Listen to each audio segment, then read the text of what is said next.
దేవుడు సెలవిస్తున్న మాట,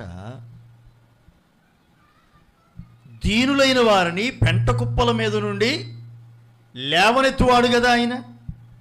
దీనుల్ని, దరిద్రులైన వారిని పెంట కుప్పల మీద నుండి ఏం చేస్తాడు? లేవనెత్తువాడు ఆయన. ఇక్కడ కీర్తనకారుడు ఏమంటున్నాడు? దేవా యెహోవా, నన్ను కరుణించి నన్ను లేవనెత్తు.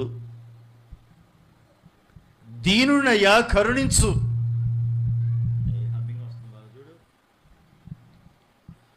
కరుణించి నన్ను లేవనెత్తు అని మొరబెడుతూ ఉన్నాడు,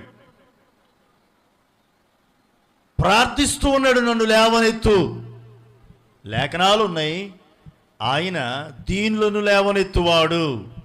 ఆయనే కనుక మనం లేవనెత్తాలంటే మనము దీనులుగా మారగలగాలి, దీన మనసు కలిగిన వారమై ఉండాలి. మనల్ని మనము తగ్గించుకొని, దేవా దీనునయ్యా కృప చూపయ్యా అంటూ ఆయన కొరకు, ఆయన కార్యాల కొరకు కనబెట్టగలిగితే, ఎదురు చూడగలిగితే నిశ్చయముగా ఆయన లేవనెత్తువాడు. Praise the lord. ఆయన మనల్ని లేవనెత్తాలని ఇష్టపడుతూ ఉన్నాడు. అందుకొరకు మనం ఏం చేయాలో తెలుసా? ప్రార్థన చేస్తూ కనిపెట్టాలి.